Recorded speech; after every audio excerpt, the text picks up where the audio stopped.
Prologue. It's Christmas time, one of my favorite times of the year.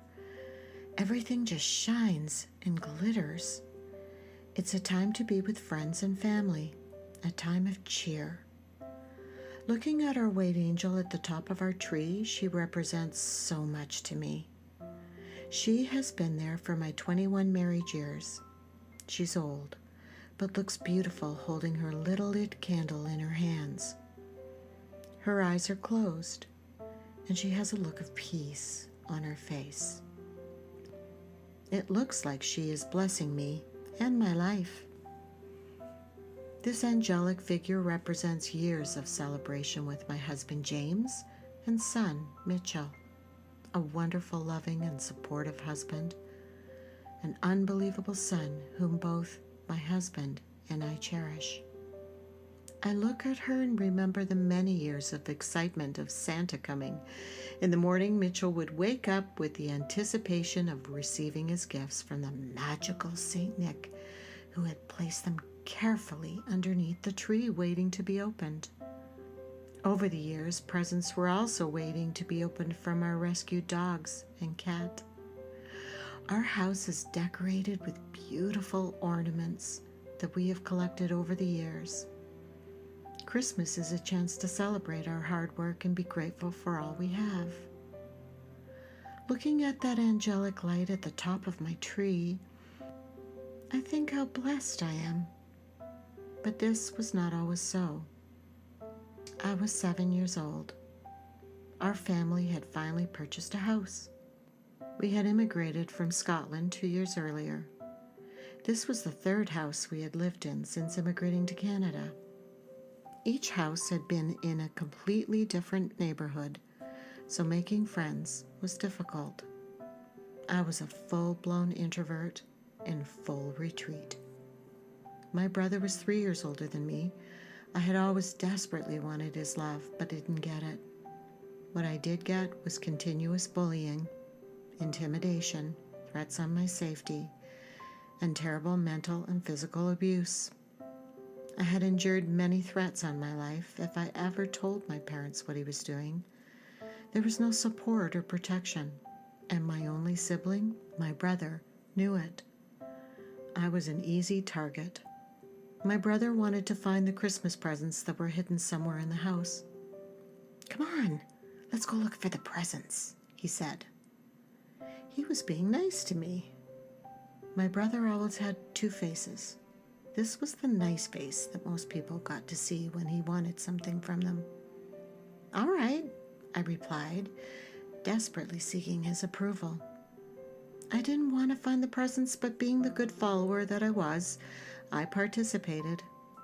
Our house was very small. We didn't have too many places to find them. We had very little furniture. There was the main floor with 3 bedrooms, a bathroom, a living room, and tiny kitchen. The basement was unfinished. We looked on the main floor. We looked everywhere. They weren't there, so down we went to the basement. Our family had a large brown chest that stood up on its side with a huge door on the front. It was massive in size compared to me. We opened it. Bam! There they were.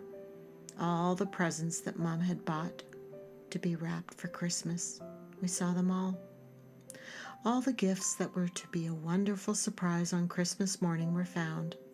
Christmas, that wonderful time of the year for children, was ruined. Mom came home. We told her the good news.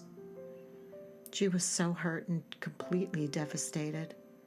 In order to try and save Christmas, Mom decided to give us a present each day.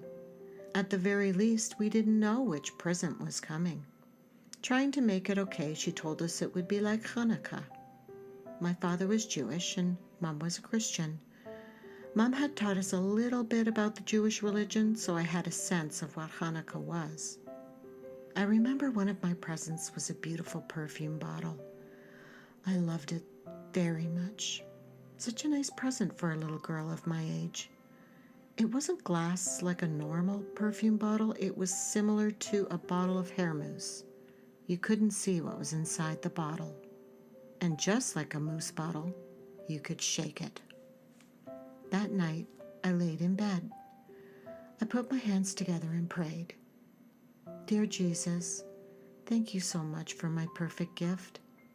It is beautiful. My family wasn't religious at all, but I was a very spiritual little girl. Always grateful for anything I was given. I had never attended church, but had a picture of Jesus on my dresser. I somehow loved this man from 2,000 years ago. Maybe it's because I was told he loved children. I put my beautiful new gift on my dresser next to my picture. In the morning, I planned to use the perfume and smell very pretty and beautiful. I closed my eyes in anticipation of the morning. I was drifting off for my night's sleep when my brother quietly snuck into my bedroom. He was crawling on his knees. My parents were asleep. I opened my eyes. What are you doing? I asked innocently. Shh, be quiet, he whispered angrily. He showed me his other face, the one of hate and anger that I was used to. The one with the cross eyebrows, squinted eyes, and lips pressed tightly together. He took the new Christmas bottle from my dresser and shook it violently. He then carefully placed it at the bottom of my bed next to my feet. Don't you dare move, or it will blow up, he threatened, making sure my parents hadn't heard him. It's a bomb, and if you move, it'll go off and blow you to pieces, he added, with such meaning and hate in his voice. I was terrified of moving. I was frozen, scared to death. I was always so trusting, so I believed him. Then he gritted his teeth and looked at me enraged. Don't you dare tell, or I'll kill you. I believed that too. I had seen him kill and torment animals. Why not me? This was one of his many threats to kill me if I ever told anyone what he was doing. I didn't sleep well that night, and I held it in and didn't tell. He'd kill me if I did.